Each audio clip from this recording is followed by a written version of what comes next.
जय जगन्नाथ फ्रेंड्स मो कुमार देव मो ब्लॉग चैनल को आप समस्त स्वागत करुच्ची। तो फ्रेंड्स मुझे ढेंकानाल जिले में साप डैम को जाऊँगी। यही डैम देखा पूरा साप भली आउ डैम पाखे सुंदर पिकनिक स्पॉट अच्छी। चलते भी से जगह को जावा।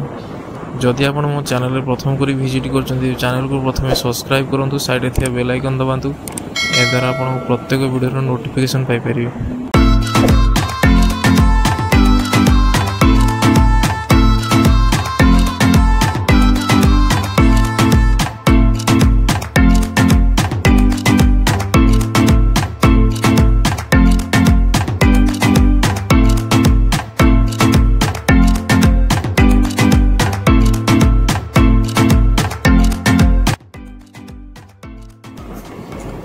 पूरा जंगल रास्ता देखिए जावाक पड़ुची। पाखे कि लोक भी देखा जाऊना। पाखापाखि मुझे 3 किलोमीटर पलि आसली रासोल मार्केट रू।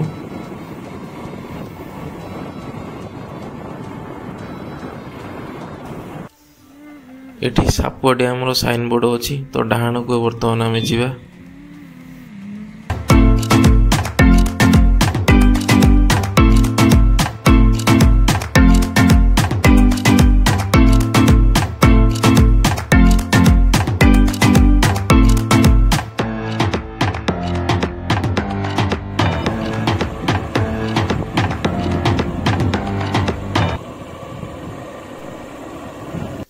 तो फ्रेंड मुझे फाइनाली आसी पहुंची गली सापुआ डैम रे।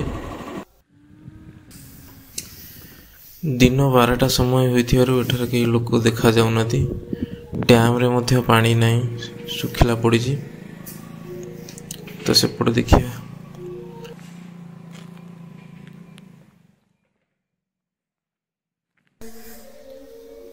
एपटे पानी किछि संचय होइके अछि। तो देखो एपटे चारिपट खाली जंगल। जंगल मध्य यही डैम टी अच्छी। बहुत सुंदर भी लगुच।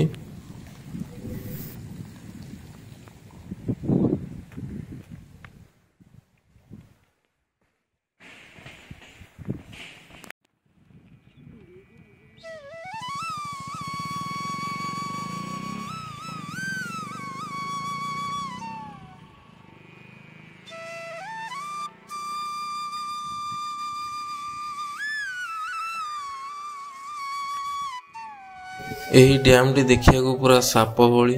तो यही डैम रे बे पानी नहीं, पानी थले यही भली देखा जाय था। यही डैम टी को जल संपद विभाग 2006 मसीह तैयारी करछि। चतुर्पार्श्व रे पहाड़ जंगल घेरा मध्य रे यही डैम टी टूरिस्ट मान को बहुत अट्रैक्ट करुछि।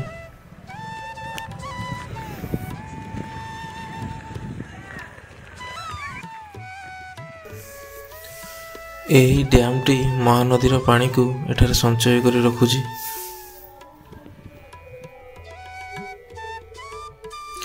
प्रायतः टूरिस्ट माने एठाकू नवेम्बर रु जनवरी मास मध्य बनभोजी करने ପାଇଁ ଆସିଥାନ୍ତି। एठी बहुत सुंदर पिकनिक स्पॉट भी अच्छी।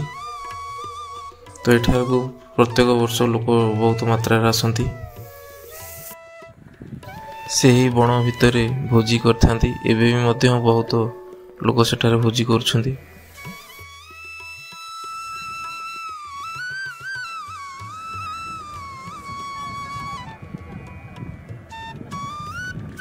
एही बंधटीर लंब हेउची 1200 मीटर।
तो फ्रेंड्स जदि आप यही जगह को आसपा चाहते तेज नवेम्बर फेब्रुआरी मध्य आसतु शीत समय होठा हजार हजार लोक पिकनिक करने आसती। यही dam T Dhenkanal जिलार Hindol block रे पड़ुछि। ढेंकानाल जिलूर 38 किलोमीटर आसिले पड़ो रासोल मार्केट। रासोल मार्केट रू आपको 6 किलोमीटर जावाक पड़ो साप डैम पर्यंत। जदि आप कटक रू आसुंच आपको 78 किलोमीटर पड़ो आउ भुवनेश्वर 88 किलोमीटर। तो फ्रेंड्स जदि आपको वीडियोटी भल लगी था तेज छोट लाइक कमेंट और शेयर टे करेंगे। जदि मो चैनल प्रथम कर विजिट कर चैनल को प्रथम सब्सक्राइब करूँ साइड थी बेल आइकन दबातु। यह द्वारा आप प्रत्येक वीडियो नोटिफिकेशन पाइपर।